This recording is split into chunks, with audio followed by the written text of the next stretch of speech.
महू तहसील के क्षेत्रीय विधायक व कैबिनेट मंत्री उषा ठाकुर ने महू के शासकीय अस्पताल में ऑक्सीजन प्लांट का उद्घाटन किया।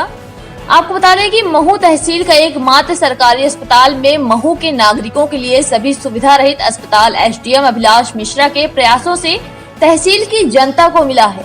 इस अस्पताल में मरीजों की सुविधाओं के लिए तमाम व्यवस्थाएं की जा रही हैं। पहले कोरोना मरीजों के लिए महू में उपचार सुविधाएं उपलब्ध नहीं हो पाती थी और लगातार सुर्खियों में बना रहता था, लेकिन वक्त बदलते ही यहाँ पर तमाम सुविधाएं उपलब्ध हो गई। ये जो ऑक्सीजन प्लांट मध्य भारत हॉस्पिटल में लगा है, ये महू को मिली हुई अनूठी सौगात है। इस प्लांट के बाद महू स्वावलंबी हो जाएगा। इसे ऑक्सीजन के लिए इंदौर या पीथमपुर किसी पर डिपेंड नहीं करना पड़ेगा। हमने देख लिया कोविड-19 की चुनौतीपूर्ण दौर में कि सारी व्यवस्थाएं स्वावलंबी ही होनी चाहिए। ये 850 क्यूबिक मीटर प्रोड्यूस करेगा ऑक्सीजन और ये जंबो सिलेंडर्स को भी भर पाएगा बड़ी संख्या में, 24 घंटे में लगभग 120 से भी ज़्यादा। तो ये दो दृष्टि से फायदेमंद है। एक तो सीधे लाइन से भी मरीजों को सप्लाई होगी और आसपास के उप स्वास्थ्य केंद्र, स्वास्थ्य केंद्र यदि उनको ज़रूरत होगी तो उनको भी हम यहाँ से जंबो सिलेंडर्स भर के भेज सकेंगे। ये बंधुओं बहुत ही महू के उन संभ्रांत नागरिकों को मैं धन्यवाद देना चाहती हूँ जिन्होंने बढ़ चढ़ के इसमें जन सहयोग किया। अगर प्राइवेट अस्पताल क्यों नहीं करेगा, अवश्य करेगा।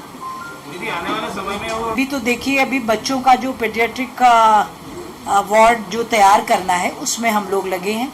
अभी माननीय सांसद महोदय से हमने सीपी ऐसी कोई मशीन होती है बच्चों के लिए और वो मॉनिटर कोई एक लिए मांगा है, तो वो दोनों सांसद निधि से हम आग्रह करते हैं कि माननीय सांसद जी देंगे ताकि तीसरी लहर के लिए भी महू बहुत पहले से ही स्वावलंबी बन के खड़ा रहे। नहीं जी, अब वो तो अभी पूरी कमेटी बनाएंगे, इसके संचालन के नियम और शर्तें वो तय करेगा। सरकारी अस्पताल में सबको निःशुल्क मिलने वाला है।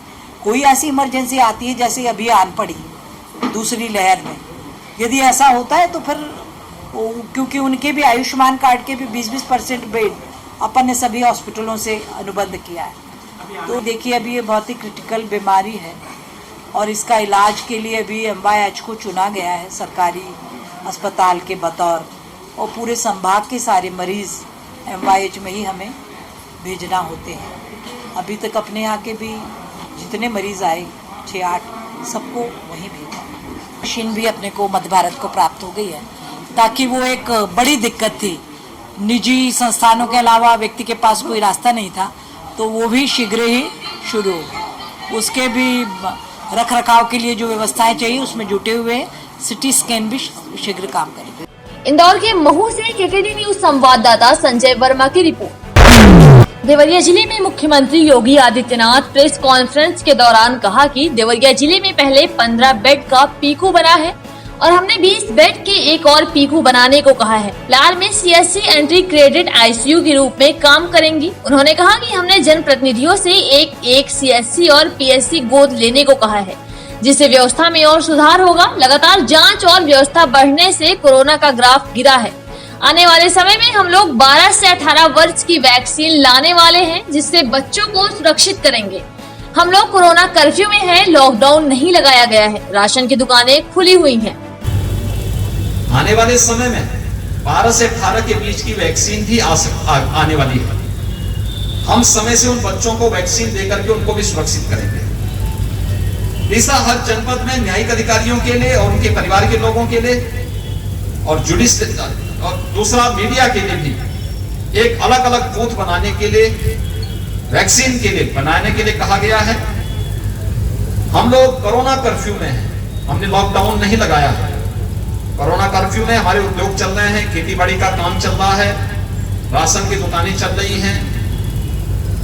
वे सामान्य गतिविधियां जो कोरोना प्रोटोकॉल का पालन करते हुए संचालित हो सकती हैं, सब्जी मंडी का है, फल मंडी का है, सभी हमारी संचालित हो रही हैं। उन सबको संचालित करने की कार्रवाई की जा रही है और मुझे विश्वास है कि कोरोना के खिलाफ जो अभियान वर्तमान में चल रहा है, यह अभियान सफलता की नई ऊंचाइयों तक पहुंचेगा आप सबका सहयोग इस मामले में विकसित है।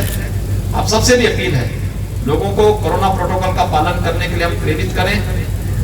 टेस्ट करवाने से न भागें और वैक्सीन उनकी पारी आने पर वे वैक्सीन जरूर लें कि उन्हें सुरक्षा कवच, उन्हें और उनके परिवार को सुरक्षा कवच प्रदान करेगा। धन्यवाद। सिद्धार्थनगर से केकेडी न्यूज संवाददाता पवन जायसवाल की रिपोर्ट।